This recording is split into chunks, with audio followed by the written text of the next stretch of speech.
You've noticed I've flashed up on the screen sort of the way the math works on an AC rehab deal. And this, of course, is assuming it's an AC rehab bond deal. So our rehab credits are 4%, our acquisition credits are 4%. You notice in this case, it's all in, it's about a $15 million deal, at least in terms of eligible basis. And yet the tax credit proceeds from our equity, and this is at 92 cents, our proceeds aren't that much. We're below $5 million for our proceeds. So when you actually look at your capital stack and you're looking at your uses and comparing your sources, it means that your tax credit equity is a pretty small component of that stack. In this case, based on the math, you're looking at someplace less than a third of your stack is tax credit equity, which means that either you've got a lot of debt on this property, which, you might be able to pull if you've got a very low interest rate associated with your debt. Chances are you've probably got a lot of soft money. And I think, in my experience, that's the magic to making a resyndication work, is finding that soft money. Mark, has that been your experience?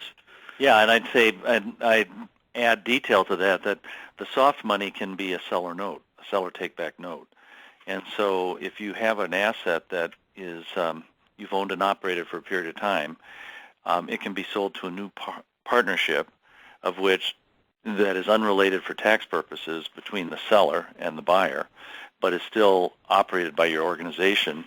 And there can be a note back to that seller that's not cash at closing.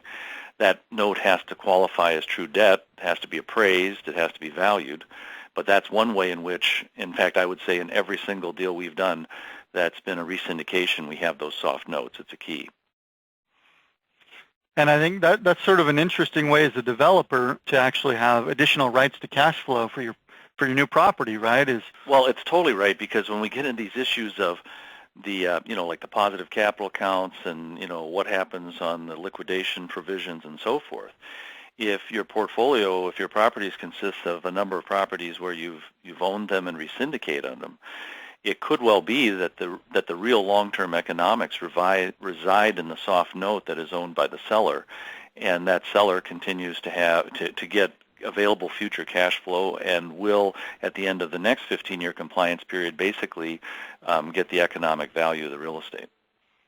Absolutely. So that's kind of attractive, and I think from a developer's perspective, usually a resyndication comes down to, does the math work?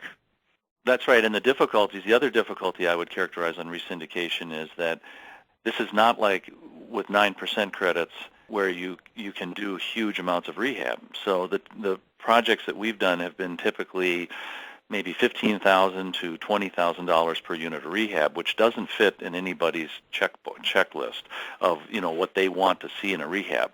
But what has to be kept in mind is virtually all of these properties are properties that 15 years ago were built brand new as a 9% credit deal, so they're not that old. That's the first thing. The second thing is that they've been very well maintained, but you have to get your investor comfortable that this rehab you're doing is sufficient and it's going to last for the next 15 years of the compliance period, that it's adequate, because some of the worst tax credit deals have been inadequate AC rehabs that have had modest rehabs. So from an investor's perspective, getting an investor comfortable with the combination of a relatively small aggregate equity, which means it's easier for them to do a larger $9 million 9% deal than a $3 million AC rehab, and then get comfortable with this seller note, and then get comfortable with the scope of rehab. Those are three major things on being able to do a resyndication successfully, at least in our experience. So we talked a bit about this idea that the property has to kind of be in bad shape because mod AC rehabs, nobody likes those, and most syndicators aren't really excited about doing deals with really modest rehabs, and I think that's part of the inherent challenge in making these resyndications work.